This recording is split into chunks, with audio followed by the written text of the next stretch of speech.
Hi, I'm Noni. Welcome to Hugs and Meltdowns, a space for parents raising preschoolers and navigating all the emotions that come with it. Today, I want to talk about how I've decided to go with connection over control with my son. I've learned to choose my battles with him to keep the peace in our home and my sanity intact. I've realized that I can't fight him on everything. He's his own person, and sometimes I just have to let him be. But it's really not easy because I tend to project my fears and emotions onto him, which is usually what creates our power struggles. So he likes to wear his Spider Man pajama shirt to school. Yes, pajama shirt. And I used to fight him on that, making him fight me just as hard. And what could have been a good morning would turn into a disastrous one. He'd get to school upset, and I'd leave feeling guilty for ruining his morning. And one day we had the same power struggle, this time about big shoes. They were a size or two too big for him, and he still wanted to wear them. And so when we got to school, I had to explain everything to the teacher because I was obviously so embarrassed, and he was still very upset.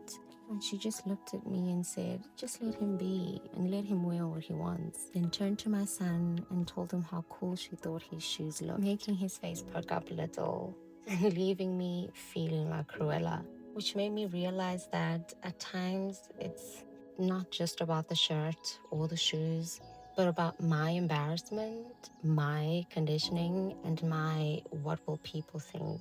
It's so hard to pause and consider my son's feelings when I'm rushing, which honestly is most of the time. And as a stay at home mom, I'm always thinking about the next thing on my to do list.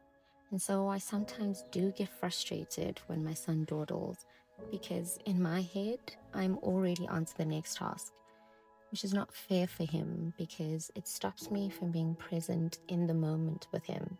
We were running late for school the other day, and instead of him walking straight to the car, he stopped to look at some flowers.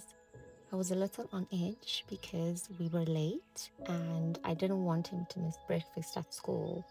So when he said, Mama, come see these flowers, I snapped back and said, No, there's no time, we're late. And guess what? We were late anyway. It took longer to get him into the car than it would have taken to just go look at the flowers with him, experiencing his world for a bit. It made me feel so horrible, and I had to apologize and try repair the moment because I did hurt his feelings. That's when it hit me. Sometimes choosing connection is just better for our children, and it saves so much more time than choosing control. I really believe that our children aren't damaged because we shout once in a while. They are hurt when their emotions are constantly dismissed and never repaired. And when our children's feelings aren't validated, they start to believe they don't matter. So now, whenever my son asks for something I'd usually rush to say no to, I pause and think about how it would affect the grand scheme of things. And if the power struggle will cause more harm than the actual request, I just let him be. That doesn't mean I don't set boundaries though. I have things I absolutely say no to and stand my ground on. And I've noticed that when I'm clear and calm in my no, the meltdown doesn't last long because he knows I mean it. That consistency builds trust. He knows that when I say no, I follow through, and when I say yes, I mean yes. And I think that kind of clarity feels safe for a child. It creates security and trust. So I try to say no to the things that truly matter and yes to the small things that don't.